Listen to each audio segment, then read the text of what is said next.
Hello everybody, how you doing? Hey, I just wanted to pop on here real quick and show you some amazing old school motocross bikes about to hit the auction block.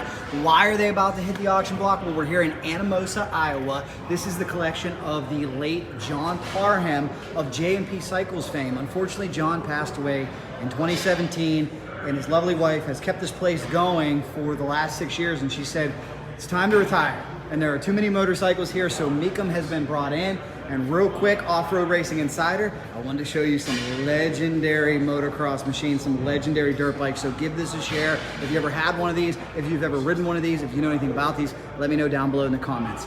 Let's give you a look down the line, guys. And we begin with a 1971 Hidaka Super Rat. Look at how much things have changed, how much technology has evolved in the last 50 years. Truly incredible.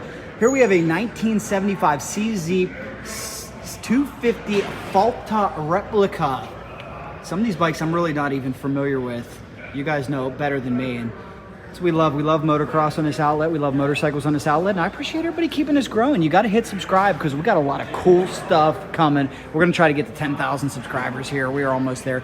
1974 Osa Phantom 250. Who remembers this? Air cooled, of course. And then before the RM, okay, now this enters the bikes that I'm familiar with.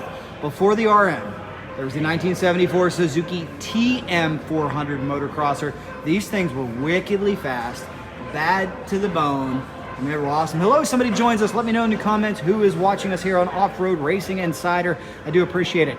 Here's some of the other lesser known dirt bikes. Has anybody ever heard of a Greaves Griffin motocrosser? That's what this is, 1970.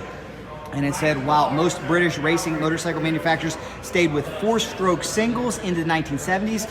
Greaves successfully engineered lightweight two-strokes. And there's the power plant on that machine.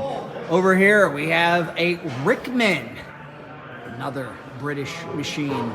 Check it out. And then, okay, familiar with the Mako. Somebody was making fun of it the other day. They said Mako Breako. Come on now. Was that the reputation Mako had way back when? Thank you for the thumbs up. Somebody pounded it and took it away. Hit that thumbs up. Hit that like once again, guys. We do appreciate that. That's a 1976 Mako AW250. Over here, the Bultaco. Another classic motorcycle. What year is this one?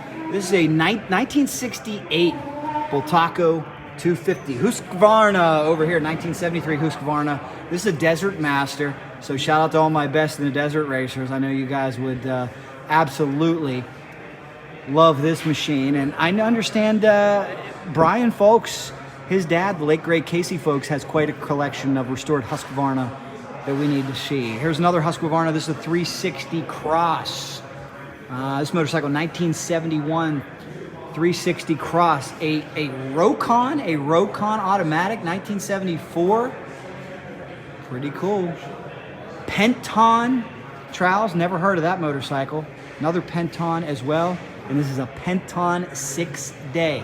All these will be auctioned off, by the way. Meekum Auctions brought in. Take a look around. I'll give you a quick peek at everything, guys. More on the Cycle Drag YouTube channel, but I want to give you a little preview here. Like I said, we cross-promote on these two channels, and we do appreciate you guys subscribing to both. Make sure you give it a share. Here's some of our favorite bikes. The Water Buffalo, the Suzuki GT750, first liquid-cooled bike out of Japan. And then, of course, the legend, the Z1 900. We got the KZ over here. The Z1R, futuristic styling for the late 70s, and this one came with a turbo on it.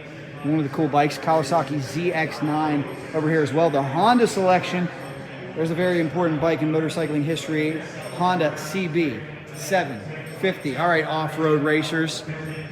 Could you fit this much cargo on your bike? If you can, you're the man. Now I got to show you something really cool though.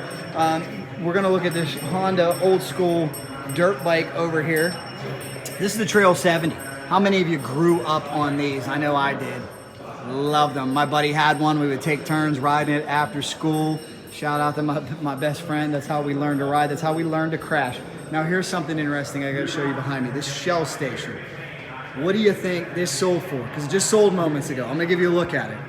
I'm going to let you talk amongst yourselves before I reveal what that Shell station sold for. Everything to see. Ready for this? $150,000. Crazy. Everything must go. And there are some very valuable motorcycles that will go tomorrow here at the John Parham Motorcycle Collection. Let me just give you a quick look around. This is the board racer section. Over here, some of the old school Indians as they are now auctioning off motorcycles. Here's the Harley V-Rod Destroyer over on this side. I'll show you some cool hill climb bikes. They got a great hill climb section over here. Take a look at that. I think these guys were getting it or what? Harley Davidson hill climb machine. Somebody shoehorned a Kawasaki H2 750 into a KX chassis. Made a really wicked hill climb bike. Triumph hill climber, Indian Chief hill climber. Cool pieces of history. And then of course, this is the reason we're here. If you know anything about motorcycle drag racing, you know the name Elmer Trett. He was our Don Garlitz. He was our Dale Earnhardt, and his motorcycle up for bid this weekend. It's really hard to believe. It's a bike that none of us thought would be available to the general public, but that is the case. And a vivid reminder of our own mortality, unfortunately, that we can't take this stuff with us when we go. None of us can. And it's a reminder that the memories that we make on these motorcycles are what's more important than anything.